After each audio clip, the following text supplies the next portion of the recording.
Now, bad timing, Michelle, as far as early commuters and early bus stop situations this morning with these showers rolling through our area right now. Yeah, I mean, if you have the flexibility and can delay leaving for your morning commute for another hour and a half, it might be a good idea to do that. We've got the worst of the weather moving through right now with heavy rain, strong gusty winds. We're talking about wind gusts at around 40 to 45 miles per hour, but boy, it's right over Rhode Island and it's southeastern Massachusetts right now. And we are getting reports of some wind gusts in that 40 to 45 mile an hour range. We had one Barrington and Fall River, and we're seeing the heavy downpours, Chepachet. These are windswept rains that are moving through right now. Rainfall rates of about 1/2 inch an hour, enough to cause ponding on the local roadways. And if your storm drains are like my neighborhood and clogged by all the leaves that are coming down in these gusty winds and heavy rain, then that could lead to some localized street and poor drainage flooding as well. So as we go along the interstates this morning, you can see crisscrossing the area. It's an active morning, stormy morning. We don't have any severe thunderstorms, but we do have the heavy rain and the strong gusty winds moving through. It's all part of that weather system that raced across the Midwest yesterday and caused that severe and very large tornado outbreak, and we're going to talk about that. Radar or last 9 hours, you can see where it's now entering southern New England. Our cold front just in western New England right now will push offshore here later this morning and into this afternoon. Out behind it, much colder weather, but notice things have really quieted down for the Midwest, and that's good news. Look at all these storm reports. 75 reports of tornadoes, 313 reports of wind damage. The red dots where the tornadoes happen, and notice the cluster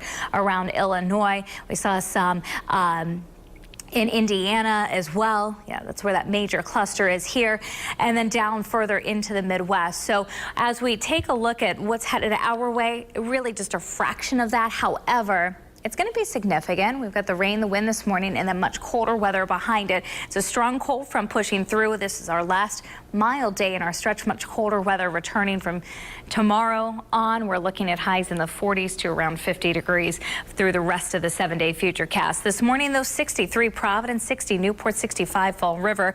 Early rain and wind, very warm start to the day. Here's the future cast at 7 o'clock showing that worst of the weather moving out of Rhode Island through Southeastern Massachusetts, and notice by the afternoon we're back to sunshine. Sunshine, and not only that, it'll be 65 to 70 degrees for the temperatures. We're going to keep the gusty winds second half of the day. In fact, brisk through the nighttime tonight. Not damaging winds, but breezy, and we'll keep that much colder wind for the daytime tomorrow.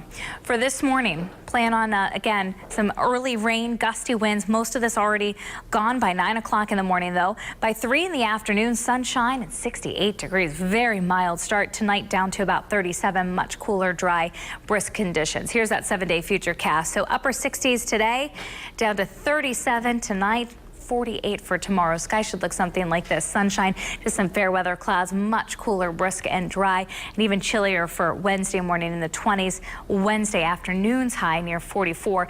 Looks like after this morning we're dry and storm free through perhaps Friday, and then we could see some rain for the start of the weekend. You can get